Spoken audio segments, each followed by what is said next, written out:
కొన్ని సంఘాలను కూడా ఏం చూస్తారంటే, చిన్న సంఘము, వినండి, ఇది చిన్న సంఘము, ఇది మందేనా, దీనికి దుడ్లు, దీనికి ఉద్యోగస్తులు రారు అని కొంతమంది ఏం చూపు చూస్తుంటారండి? చిన్న చూపు చూస్తుంటారు. ఇప్పుడు యేసు ప్రభువారు అంటాడు కదా, ఓ చిన్న మంద అనే సంఘం అనేది ఒకటి ఉంది కదా, ఆ సంఘానికి వెళ్ళాడు. వెళ్ళి చూస్తే ఆ సంఘంలో కొద్దిమందే ఉన్నారంట. యేసయ్య ఆ సంఘంలో ఉండే ఆ విశ్వాసులు చూసి, ఆ ప్రజలను చూసి అంటాడు, చిన్న మందా, ఏమన్నాడు?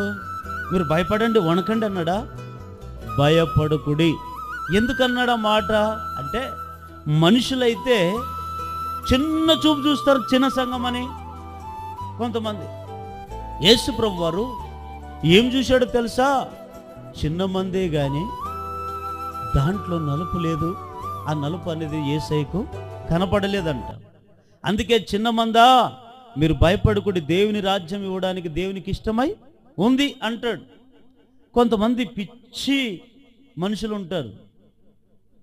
మీది చిన్న సంఘమా, మాది పెద్ద సంఘమా, మా సంఘానికి 500 మంది వస్తారు, మా సంఘానికి 1000 మంది వస్తారు, మా సంఘానికి వేల లక్షల మంది వస్తారు.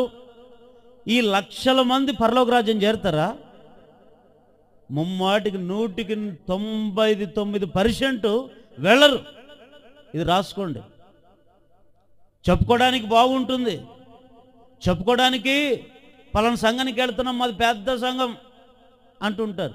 మనుషులు ఎంతసేపు ఉన్న ఇది చిన్న సంఘము, ఇది చిన్న, ఇతను చిన్నోడు, ఇతనికి ఏమి లేదు, ఈమె ఒంటరి, ఈమె తుంటరి, అట్లా ఇట్లని మనుషులు ఏం చేస్తున్నారంటే చిన్న చూపు చూస్తారంట.